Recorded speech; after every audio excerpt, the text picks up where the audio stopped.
Welcome back to Hardware Security. In this lecture, we will learn a mathematical operation called modular exponentiation. It is a very popular operation in modern cryptography. However, it is also very computationally expensive in terms of hardware implementation. So what we'll learn today is we're going to learn the definition of modular exponentiation. We'll show a couple of examples how it can be applied for security. We will show a couple of ways to see how it is computed and how it is implemented. And we'll try to explore whether there will be any security vulnerabilities in such implementation. For you to understand this lecture, you only need to know how to multiply two integers. However, for you to complete the quiz, the weekly assignment, you need to know how to convert a decimal number into binary. The modular operator is always about trying to find the remainder. So when we do a division, for example, 7 divided by 2, we say the 3 is a quotient, but we have a 1 as remainder. So mathematically, we write this as 7 is congruent to 1 mod or modular 2. Sometimes I also call this one 7 equals to 1 mod 2, or 7 mod 2 is 1.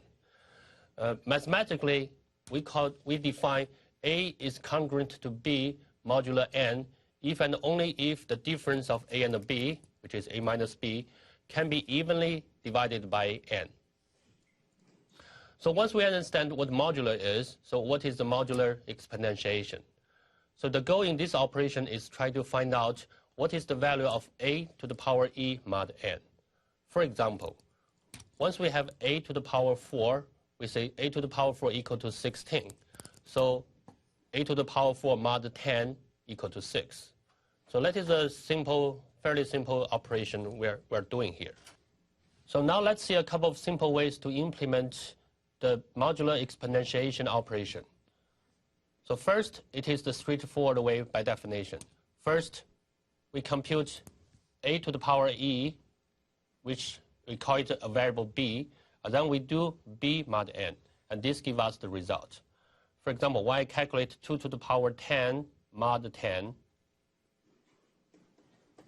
what I do first is I raise 2 to the power 10, I get this 1024 as the result. And then I do a 1024 mod 10, where I know the remainder is 4. So that is the result. Okay. So the second way I do is, this is the one I call iterative, modular, and exponentiation. It is based on the following observation. So if I have two numbers, x and y, and if they are congruent to each other mod n, and then if I multiply them both by a, they are still congruent to each other. So following this observation, I can limit the value of the numbers which I do multiplication. For example, I'm not going to multiply anything larger than n. Whenever they are larger than n, I'm going to do a modular operation. For the same example here, once I try to calculate 2 to the power 10 mod 10, I start with this, which is 2 to the power 1, which is 2. So this is fine, this is less than n. So I continue doing multiplication.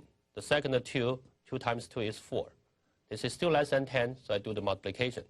4 times 2, which is 8, that is the third one. And then 8 multiplied by 2 again becomes 16. So now 16 is greater than n, which is 10. What I do now is I do a 16 mod 10. So this gives me a 6. Okay? So this is 2 to the power 4. And I continue doing this for 2 to the power 5, 6, 7, 8, 9, and then 10. So what I do is I continue from here. This 6 multiplied by 2 gives me 12. And 12 again, it is larger than 10. So I do a mod by 10, and I get the remainder, which is 2. So starting from this 2, I multiply by 2 again. So 2 becomes 4. 4 multiplied by 2 becomes 8. 8 multiplied by 2 becomes 16. And 16 again becomes larger than 10. So I do another modular operation. And this gives me a 6. And from 6, I multiply it, becomes 12. I do a modular, becomes 2. And then from this 2, I multiply by 2 again, give me a 4. Okay? So by this method, I also get a 4 here. So both methods give me the correct answer. And you will see, okay, this is much better because, for example, I don't really have to find this large number. The largest number I have used here is 16 for a couple of times. So this is going to be a very, very memory efficient implementation. However, the problem comes if we are trying to calculate a large number raised to a large power. For example, in this case, what is the value of 34,987,317 raised to the power of 10,357,198, and then mod 510,926,533,897. So it already takes me some time to read all these numbers. So how can we do these multiplications? In particular, if you think about this, no matter we are doing the first method or this second method, we have to multiply these things e minus 1 times. So once you have a large exponent like this, how can you multiply this many times efficiently? That is one of the problems we need to solve.